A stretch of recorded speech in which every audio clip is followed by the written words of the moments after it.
அம்புஜநயனா நாராயணா அம்புஜநயனா நாராயணா அம்புஜநயனா நாராயணா அம்புஜநயனா நாராயணா.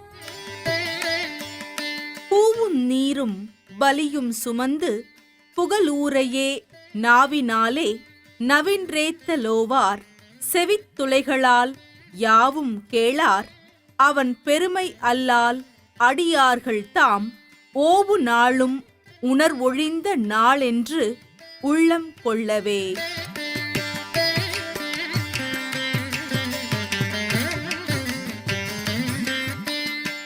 என திருஞான சம்பந்தரால் பாடல் பெற்ற புண்ணிய ஸ்தலம்.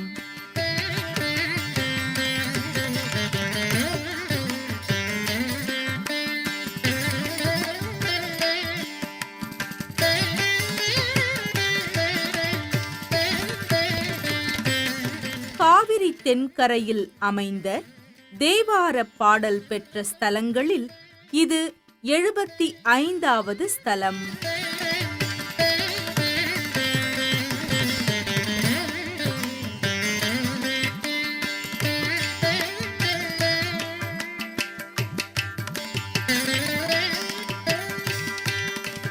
அக்னிபுரீஸ்வரர், சரண்யபுரீஸ்வரர், பிரத்யக்ஷ வரதர், கோணபிரான் ஆகிய திருநாமங்களுடன் அமைந்த மூலவர் வீற்றிருக்கும் உன்னத ஆலயத்தை தான் இன்று நாம் தரிசிக்கப் போகிறோம்.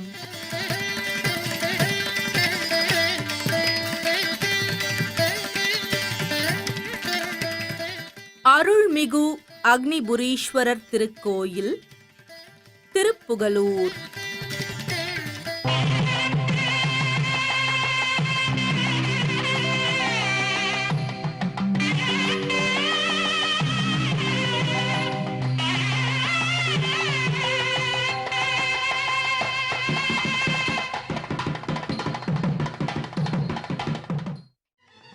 திருவாரூர் மாவட்டத்தில் திருக்கண்ணபுரம் செல்லும் வழியில் அமைந்துள்ளது திருப்புகலூர் என்னும் அழகிய ஊர்.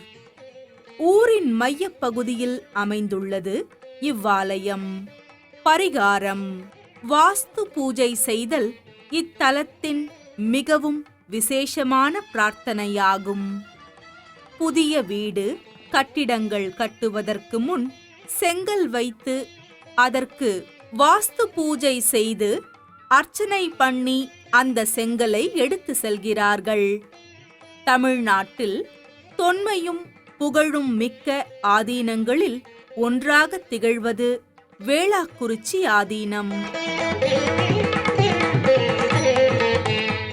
அப்பர் பெருமான் அருட்பேறு அடைந்த திருப்புகலூரை தலைமை இடமாக கொண்டு சைவத்திற்கும் தமிழுக்கும் அருந்தொண்டாற்றி வருகிறது.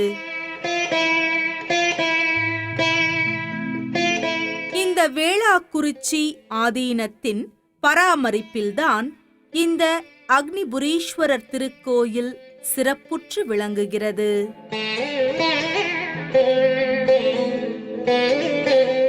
அழகிய திருக்குளம் சுற்றி அமைந்திருக்க குளத்தின் மத்தியில் அமைந்துள்ளது இவ்வாலயம்.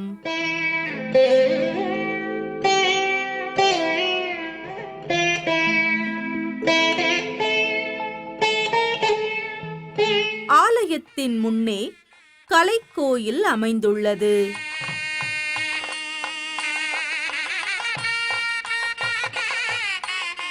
மிகவும் சிதலம் அடைந்த நிலையில் இருக்கும் இக்கலைக்கோயிலை காணும்போது இவ்வாலயத்தின் பழமையை அறிய முடிகிறது.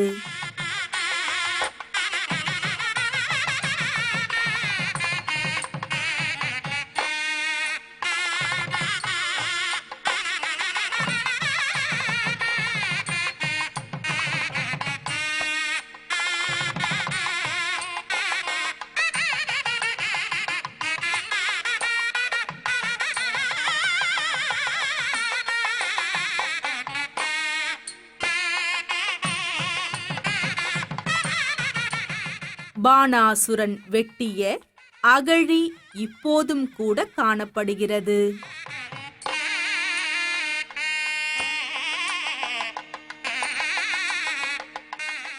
சதயம் நட்சத்திரக்காரர்கள் தங்களுக்கு ஏற்படும் தோஷங்கள் நீங்க இத்தல இறைவனை வழிபாடு செய்கிறார்கள். ராஜகோபுரத்தை வணங்கி இவ்வாலயத்திற்கு அதிக அளவில் வருகை புரியும் சதயம் நட்சத்திரக்காரர்களின் பொது குணத்தை அறிந்து கொள்வோம்.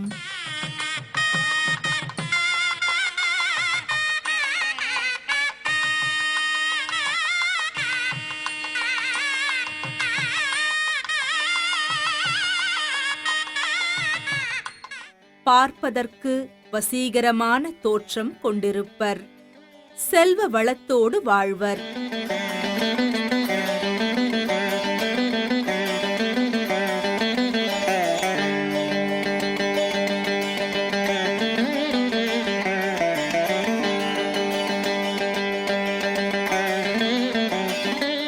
பொறுமை மிக்க இவர்கள் விசாலமான சிந்தனையுடன் செயல்படுவர். மனதில் எண்ணியதை நிறைவேற்றுவதில் வல்லவர்கள்.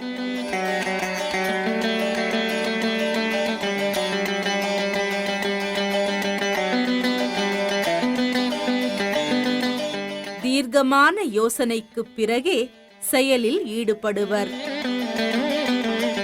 இத்தனை சிறப்புடைய சதயம் நட்சத்திரக்காரர்கள் தோஷம் ஏற்படும் போது வந்து வழிபடும் ஸ்தலம் இத்தலம் ஒன்றே.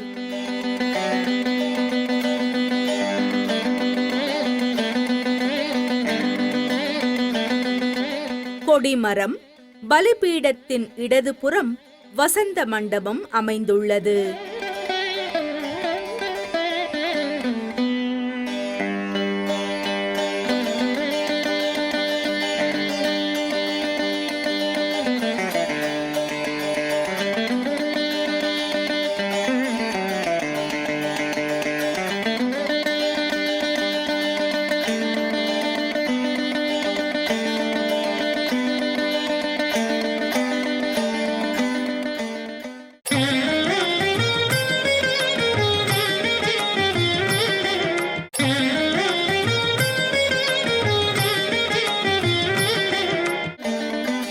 வலப்புறம் தாயார் சன்னதி.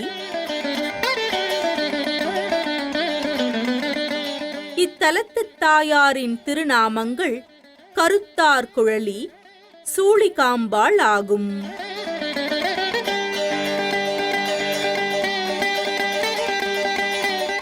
இத்தலத்து அம்பாள் மிகவும் விசேஷமானவள்.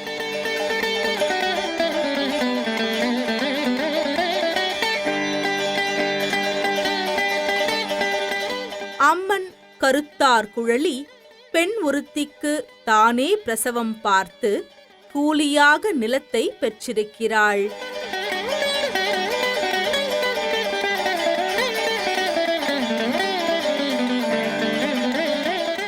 எனவே சூளிகாம்பாள் என்ற பெயர் வந்து பின்னர் சூளிகாம்பாள் ஆனார். சூளிகாம்பாள் என்னும் பெயருடைய இந்த பெருந்தகையாள் தெற்கு பார்த்த முகமுடையாள்.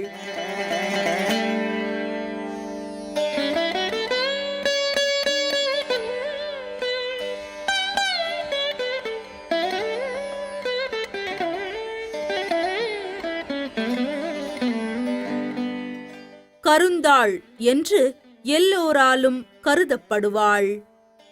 இப்பகுதியில் பிரசவத்தால் இறப்பே ஏற்படாது என்ற ஐதீகம் உள்ளது.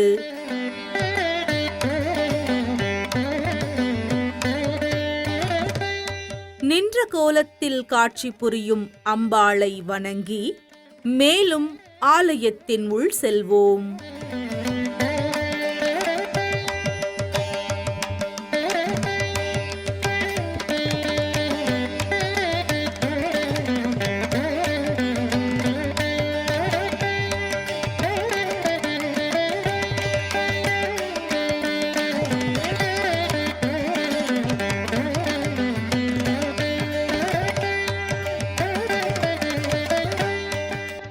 இப்போது நாம் தரிசிப்பது அக்னி பகவான் சன்னதி.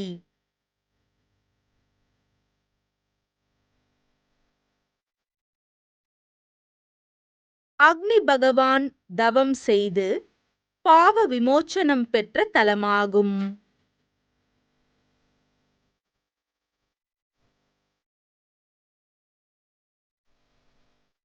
இங்குள்ள இறைவன் சந்திரசேகரர் உருவத்தில் எழுந்தருளி அக்னி பகவானுக்கு காட்சி கொடுத்துள்ளார்.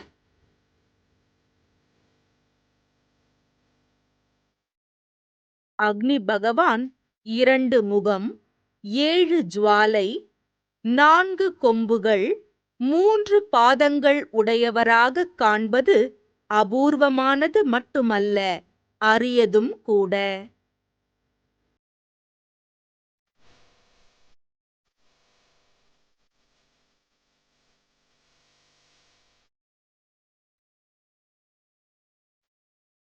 ஆலயத்தை வலம் வந்த வண்ணம் ஸ்தல வரலாற்றை அறிந்து கொள்வோம்.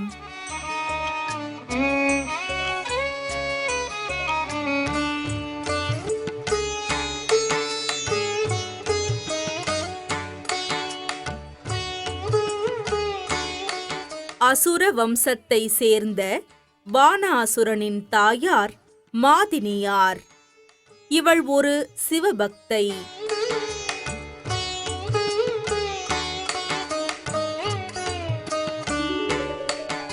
தன் தாய் செய்யும் சிவபூஜைக்காக அவள் இருக்கும் இடத்திற்கே தினமும் புது புது சிவலிங்கங்களை கொண்டு வந்து சேர்ப்பது பானாசுரனின் வழக்கம்.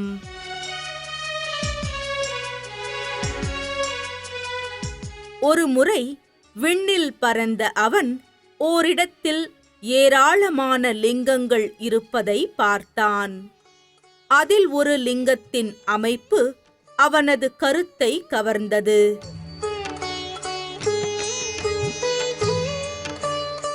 இதை கொண்டு சென்றால் தனது தாயார் மிகவும் மகிழ்வாள் என்று கருதிய பானாசுரன் லிங்கத்தை எடுத்தான். ஆனால் அது அசையவில்லை.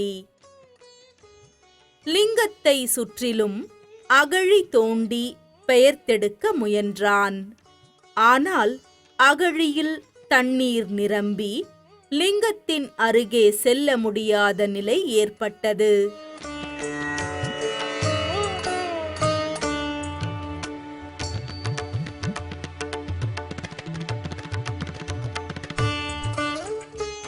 இறைவா, இது என்ன சோதனை? என் தாயின் விருப்பத்தை நிறைவேற்ற முடியாத நான் இனியும் உயிர் வாழ்ந்து பயனில்லை.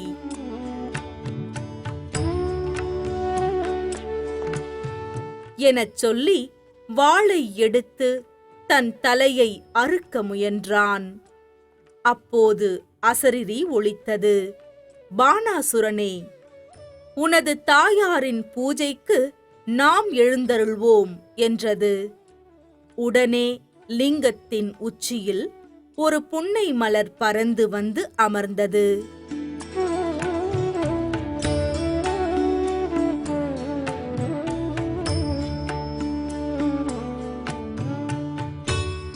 அமர்ந்த உடனே மறைந்து விட்டது லிங்கம்.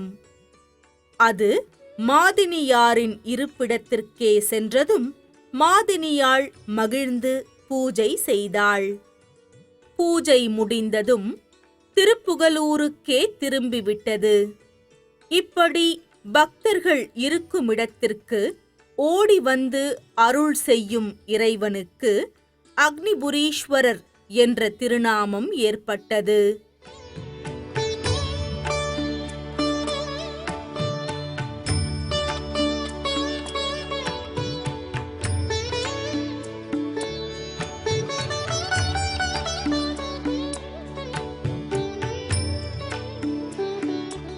இத்தலத்தில் சுயம்புவாய் வீற்றிருக்கும் அக்னிபுரீஸ்வரரை வணங்குவோர்களுக்கு துயரம் நீங்கி மன அமைதி கிடைக்கும்.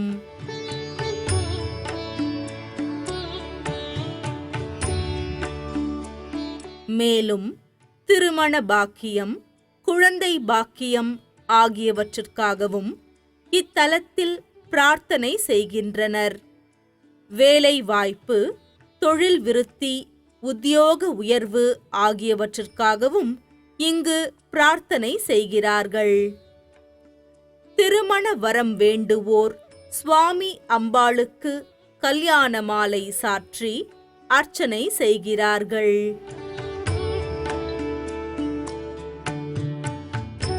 அம்பாளுக்கு புடவை சாற்றலும், அபிஷேகம் செய்தலும், சந்தனக்காப்பு சாற்றுதலும் பக்தர்களின் முக்கிய நேர்த்திக் கடன்களாக உள்ளது.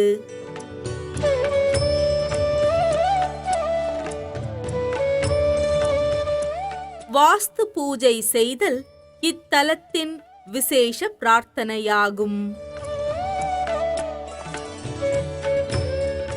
இங்கு செங்கல் வாங்கி மூலவர் முன் அமர்ந்து வணங்கி வாஸ்து பூஜைகள் செய்து தரப்படும் செங்கலை வீட்டில் வைத்தால் சுபிக்ஷம் ஏற்படும் என்பது நம்பிக்கை.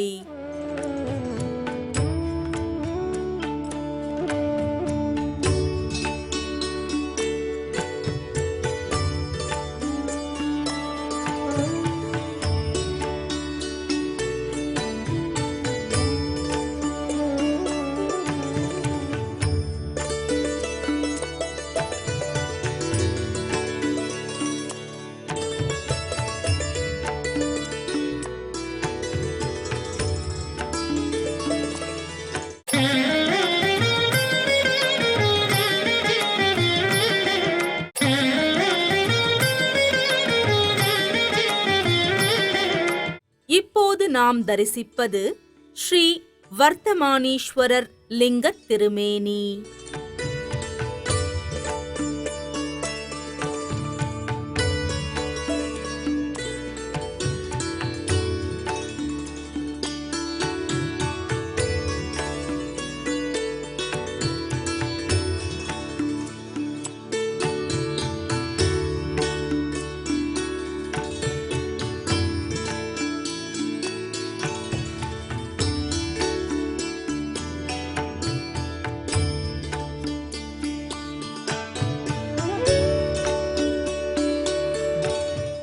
இதோ அக்னிபுரீஸ்வரர் உற்சவர் திருமேனி.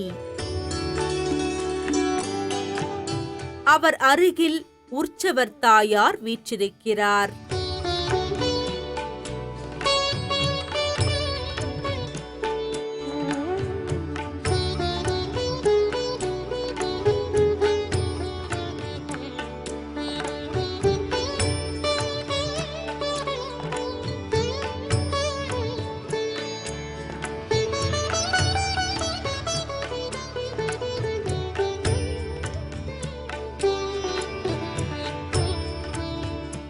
அப்பர் சுவாமிகள் தனது 81வது வயதில் இத்தலத்தில் உழவார பணி செய்து பெண், பொன், மண்ணாசைகளுக்கு அப்பால் நின்று முக்தி அடைந்த தலமாகும். முக்தி கஷேத்திரங்களில் இதுவும் ஒன்றாகும். அப்பர் சுவாமிகளுக்கு தனிச்சன்னதி உண்டு.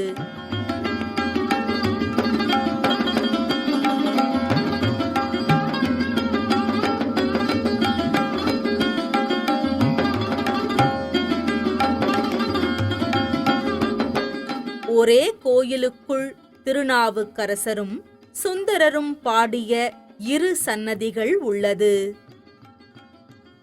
ஒரு சன்னதியில் இறைவன் அக்னிபுரீஸ்வரர், தாயார் கருத்தார் குழலி. மற்றொரு சன்னதியில் இறைவன் வர்த்தமானேஸ்வரர், இறைவி மனோன்மணி அம்மை. 63 நாயன்மார்களில் ஒருவரான முருகநாயனார் இத்தலத்தில் அவதரித்து வர்த்தமானேஸ்வரருக்கு பூந்தொடுத்து சேவை புரிந்துள்ளார் என்கிறது ஸ்தல வரலாறு.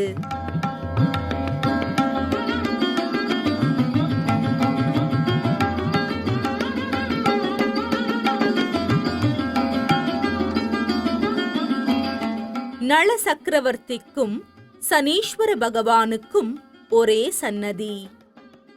நள சக்கரவர்த்தி பானாசுரன் தீர்த்தத்தில் மூழ்கி எழுந்ததும் சனீஸ்வர பகவான் நளனுக்கு அனுகிரகம் புரிந்ததாகவும் அதனால் சனி பகவானுக்கு அனுகிரக சனீஸ்வரன் என்ற நாமம் ஏற்பட்டதாகவும் அறியப்படுகிறோம். இத்தலத்தில் பூதேஸ்வரர், வர்தமானேஸ்வரர்,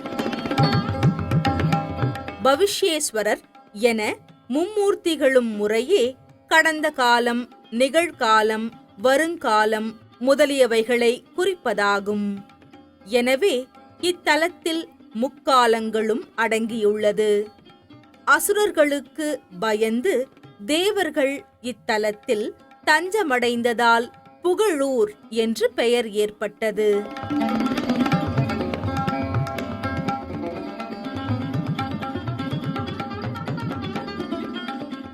இப்போது நாம் தரிசிப்பது திரிமுகாசுரன். 3 முகங்களை உடையவர், அதாவது மனித முகம், பட்சி முகம், பன்றி முகம்.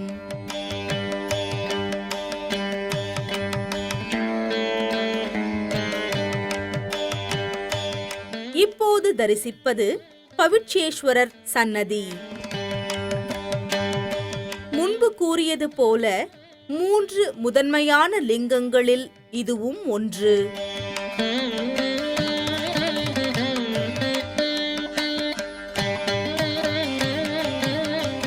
அருள்மிகு சுப்பிரமணியர் சன்னதி. அழகு தவழும் முகத்துடையான் வள்ளி தெய்வானை சமேதமாக காட்சி புரிகிறார்.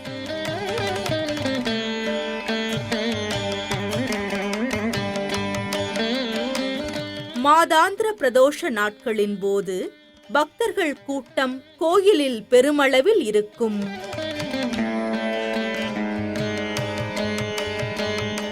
வருடத்தின் சிறப்பு நாட்களான தீபாவளி, பொங்கல், தமிழ் ஆங்கில புத்தாண்டு தினங்களின் போதும் கோயிலில் சிறப்பு அபிஷேக ஆராதனைகளும் நடக்கும்.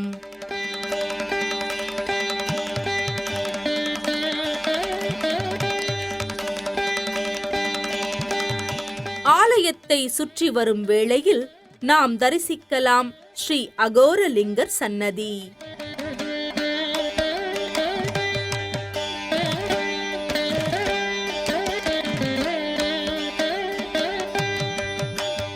ஸ்ரீ பூதேஸ்வர சுவாமி வியாசர் பூஜித்த லிங்கம், இந்திரன் பூஜித்த லிங்கம், இப்படி இறை வடிவங்கள் நிறைந்து காணப்பட்டு நம் கண்களில் அருள் ஒளியை ஏற்றுகிறது.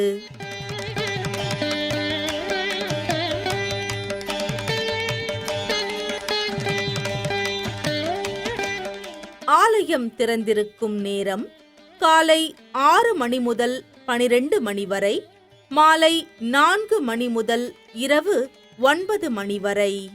அருள்மிகு அக்னிபுரீஸ்வரர் திருக்கோயில், திருப்புகலூர்.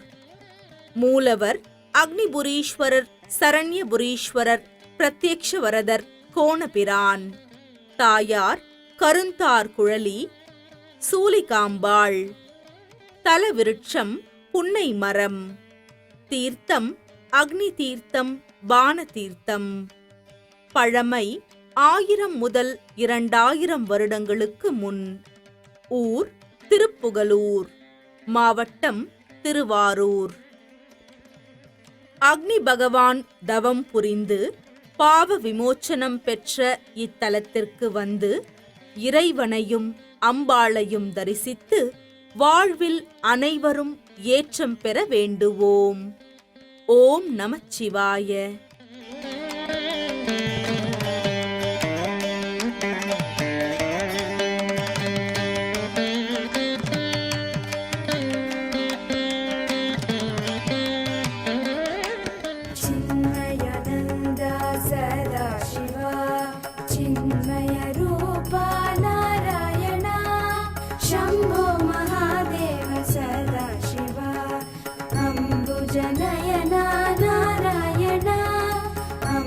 Jana